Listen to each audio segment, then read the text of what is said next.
Hi guys, welcome back to my channel. It's me, Channel Martin, and for today's video, mag-unboxing na naman tayo. Ang i-unbox natin ngayon ay sa mga bagong drone na DJI. At ito ang DJI Mavic Air o Mavic Mini 2. Nakuha namin to sa Camera House sa SM Mega Mall. So thank you sa Camera House. Ito ay nasa 28,900 or 29,000. Pwede rin naman kayo mag 6 months installment, 0 interest, or 12 months.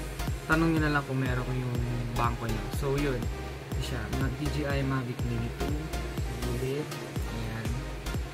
Quick info sa gilid ng box. And yung, ayan, remote tsaka yung drone.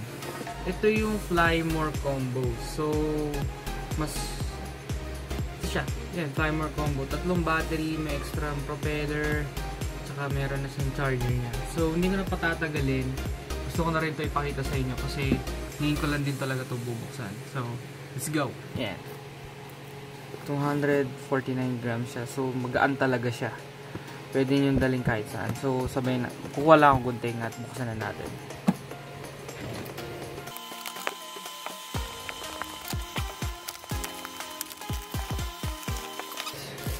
Ayan, tanggal na natin yung plastic as usual.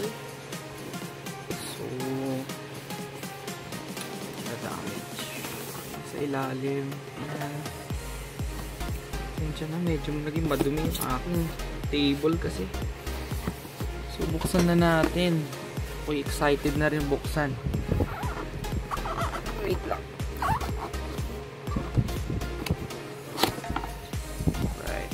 Alright. Ito yung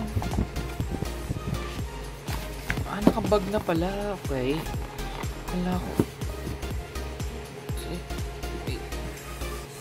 So yan, tagal ko lang yan. Ayan siya, nakabag siya. So kung medyo maingay, pasensyahan nyo na, naka electric fan kasi ako dito. Eh, kung medyo mahina yung boses ko dahil may naka-Bose electric fan. So, ayun lang. Okay. Ganda ng bag, guys. So, ano siyang leather. Soft niya. Ang soft niya, promise. Ngayon natin.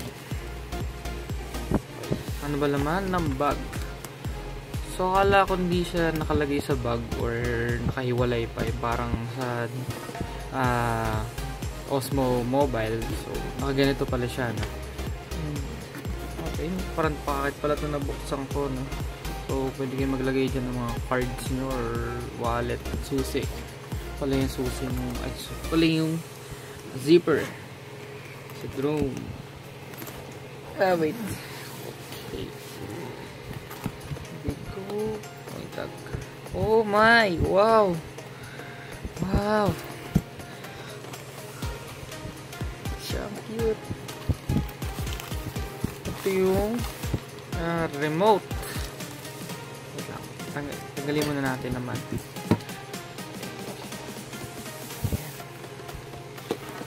Accessories niya. Ito. Accessories. Ano pa? Ito.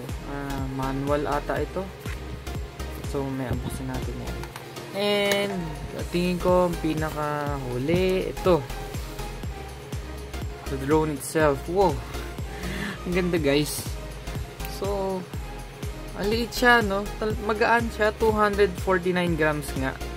So wala siyang pinagkaiba sa in terms of weight sa unang Mavic Mini na nilabas noon.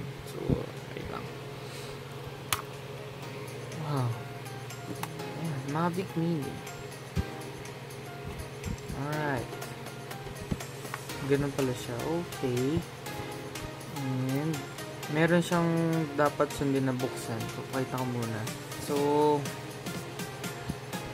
yeah. Ang ganda. Ang ganda, guys. And, syempre, so, may takip din yung kanyang lente. Ang ganda. Hindi ko kaya. Hindi ko alam kung ano sasabihin kasi ang ganda talaga. First time ko magkakaroon ng bago natin tuloy, mag-quick montage muna tayo.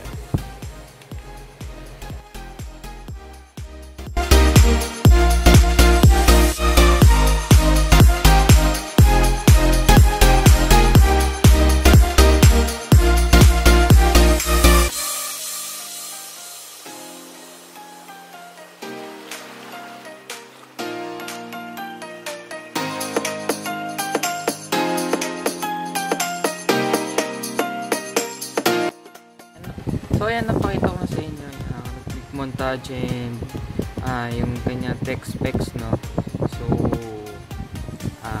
So pakita sa inyo naka-unfold yung wings or propellers. Ayan.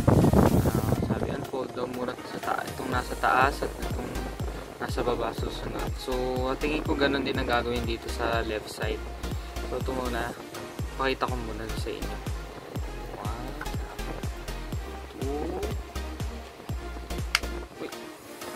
Nandiyan pa yung takip, di ko tinanggal. Okay, pababa. Pababa siya, pababa. 3. Then, pababa ulit. 4. So, ayan siya. DJI. So, ang napakagaan niya talaga, no? 249 grams. So, kung nagtataka kayo, bakit Mavic Mini 2 over Mavic Air 2 is one of the factors is price range.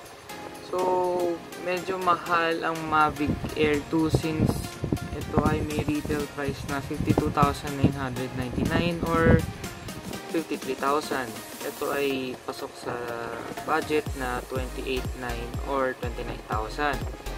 Second is hindi pa naman ako ganun ka-professional nor magaling magpatakbo ng drone.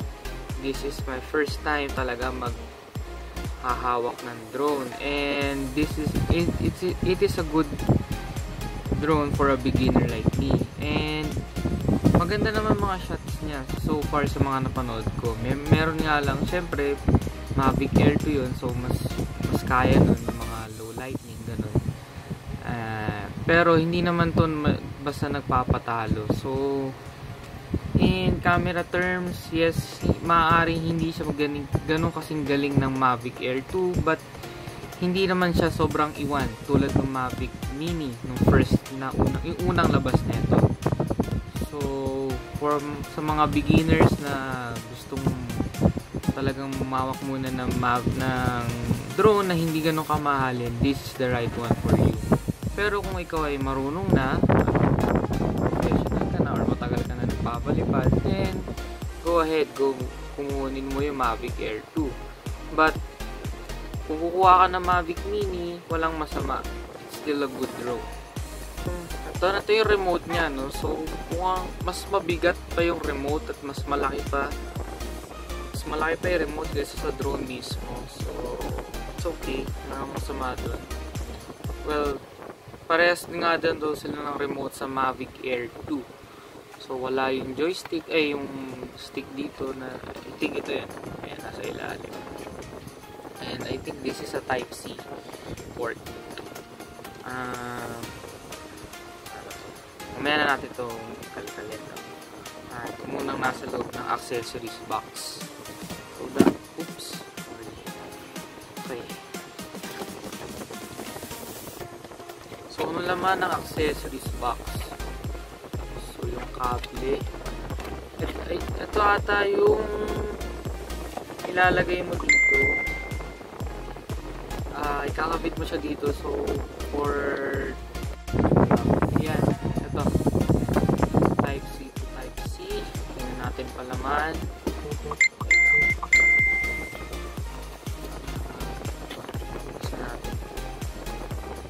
Micro USB. So pag micro USB pa rin ang inyong cellphone. Pang Apple ba? Tapos meron ka ding charger. Wow, nice. Charger for, I think, the remote itself. And of course, meron pa. Isa din pang Apple. Ayan. Pang Apple ba? Ay hindi, charger pala to ng remote. So yan. So parehas sila ng charger na charger ng Osmo Mobile 4. So ito yun. Makakabit kasi yung charger sa outlet ko. So ayan. Parehas naman. Okay, next. Tignan natin ano pa. And I think this is it. Tagalin natin sa flip phone. Pa siyang scanner. Scanner RF. Ano to? QR code.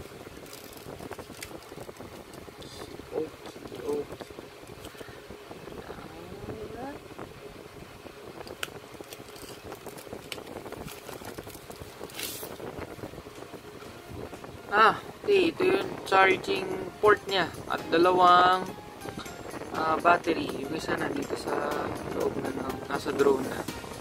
So, ang sabi, kailangan munang i-charge yung mga battery before the actual flight or first flight. So, yeah, yan ang laman ng box or accessories box. So, ito yung yan ang laman ng Flymore combo. May drone, mayroon kang, syempre yung drone, hindi mawawala eh. Itong charger, itong pang-connect sa cellphone, dalawang battery, at saka yung power case niya or power bank or something like that. Charger no, remote, and yung remote mismo. So, kung gusto nyo kunin yung standard, which is around, I think, 20,000 or 19 something. If ito na lang kunin nyo, Flymore combo. Kasi, hindi ka na maghahanap pa ng accessories niya. Wala na laman.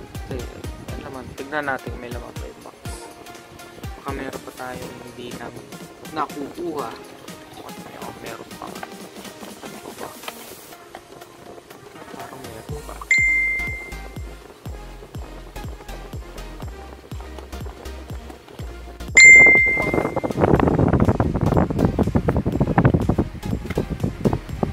Wala na.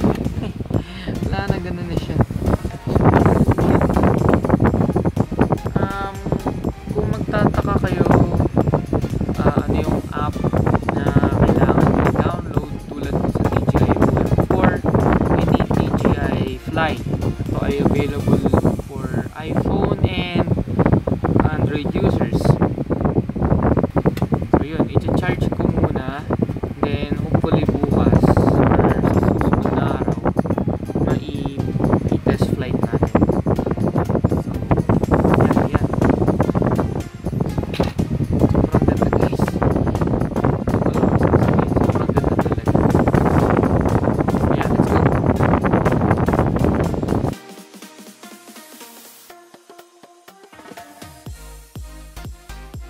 Sa mga nagtataka nga pala kung ano yung pwedeng ikabit or ilagay na SD card, gano'ng kalaki yung size or yung file size ng pwedeng ilagay sa Mavic Mini 2, no? Ang sabi sa amin is 128 gig. Ito klase na SD card. Yung hanggang 170 MB/s. Hindi na right. So hindi pwede yung parang ordinary na SD card na inilalagay natin sa mga cellphone natin. Ito yung talagang pwede or nire-recommend talaga na ilagay na SD card sa inyong Mavic Mini sa drone or for action cameras like GoPro. Ito ang ginagamit, or dashcam, ganun. Ay, dashcam. Pero ito, GoPro, mga action camera, GoPro or drones, ito dito yan nilalagay. Ayan, slot yan dito. Ito alam ko pwede rin ata ito. Hindi ako nagkakamali, pwede mo rin i-charge yung battery ng drone dito. So ayun, sana mapalipad natin talaga ito. The next day.